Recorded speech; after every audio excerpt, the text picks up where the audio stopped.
തിങ്ങി നിറഞ്ഞ നരേന്ദ്രമോദി സ്റ്റേഡിയം പുതിയ കിരീടാവകാശിയെ കാത്തിരുന്നു. ബലാബലം പോന്ന രണ്ട് സംഘങ്ങൾ, ഫൈനലിന് ഒത്ത എതിരാളികൾ. ടോസ് നേടി ബൌളിംഗ് തെരഞ്ഞെടുത്ത പഞ്ചാബിന്റെ കണക്കുകൂട്ടലുകൾ ആദ്യമേ പാളി. 35 പന്തിൽ 43 റൺസ് എടുത്ത വിരാട് കോഹ്ലി ഒരു വശത്ത് നങ്കൂരമിട്ടു. ആടിത്തിമിർത്ത മിന്നലാട്ടങ്ങളിൽ ബംഗളൂരുവിന്റെ സ്കോർ 190. കരുത്തരുടെ പഞ്ചാബിന് അതൊരു ബാലികേറാ മലയായിരുന്നില്ല.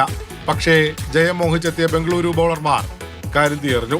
സ്കോർ 43-ൽ പഞ്ചാബിന് ആദ്യ വിക്കറ്റ് നഷ്ടം. 8 ഓവറുകൾ വരെ കൈപ്പിടിയിലായിരുന്ന മത്സരം പഞ്ചാബിൽ നിന്ന് വഴുതി തുടങ്ങി. വമ്പൻ സ്കോറുകളെ വഴിമാറ്റിയ പഞ്ചാബ് ക്യാപ്റ്റൻ ശ്രേയസ് അയ്യർ 1 റൺസിന് പുറത്ത്. കൃണാൽ പാണ്ഡ്യ എറിഞ്ഞ 4 ഓവറുകൾ മത്സരം മാറ്റിമറിച്ചു. അനുഭവ സമ്പത്ത് ആയുധമാക്കി ബംഗളൂരുവിന്റെ death ഓവറുകൾ.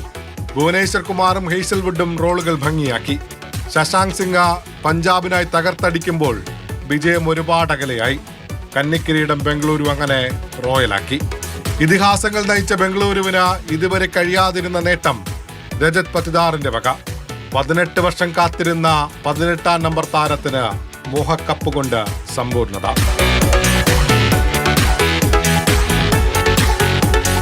Sports desk, Mathrubhumi news.